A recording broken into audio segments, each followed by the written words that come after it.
The father had a son who would not listen. The instant he was born, the son insisted on going his own way. The father was gracious, seeing his son was different, and took pleasure watching his son grow in power by the day. The son's power was familiar. The father had felt it within himself. As the son grew, the more fearful the father grew of what the world would do once the son's power was felt. So he did his best to prepare his son for whatever the world threw, but the father knew the son was sensitive and the world was not. The son fearless and the world full of fear. The father was scared the world would crush his son's dreams too. No one's special, son! The father's voice engulfed everything else and was so inescapable the son ran as fast as he could to become his own man.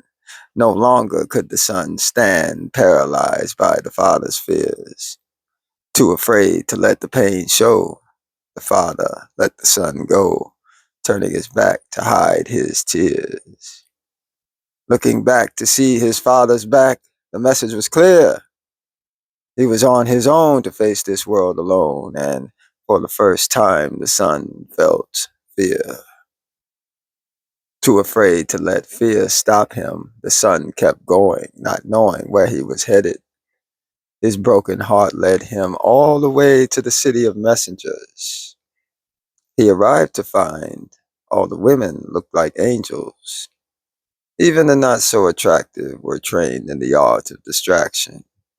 Equipped with breathtakingly beautiful augmented captions, the father's voice seemed to fade the more they appealed to the son's pride, falling for feeling like he found his tribe, and for the first time acceptance when the city of messengers, lost angels, received him and broadcasted the son's power to the world's tower. Instantly, the world became empowered. It refused to stop showering him with attention. The world couldn't stop listening. The world couldn't stop mentioning. The world couldn't take its lustful eyes off the sun. Positioning. His power so attractive. The world offered the son everything to be with him. The son thought, if I'm powerful enough for the world to accept me, what does it matter my father rejects me? So the son signed the world's proffer, and the world, in return, gave everything it had to offer. Finally, the sun had his time to shine, and boy, did he shine bright. There was no needing a spotlight, a sight to behold. All across the globe, the people came to see.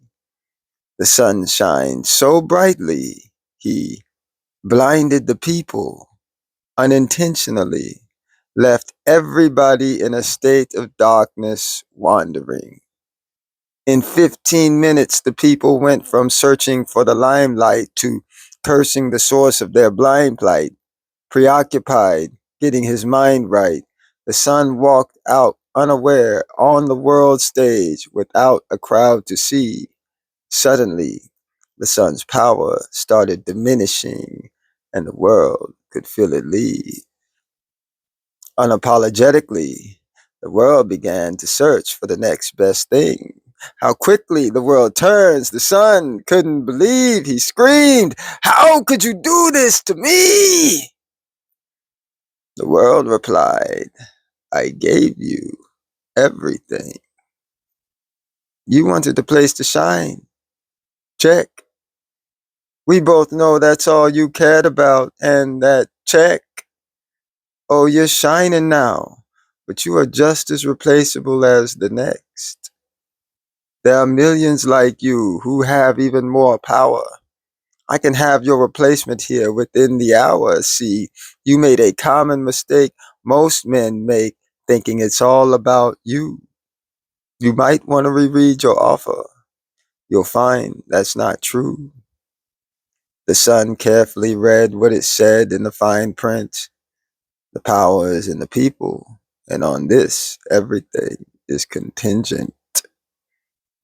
Looking at his signature, the son felt dumb. He could now hear the father's voice so clear saying, "No one is special, son."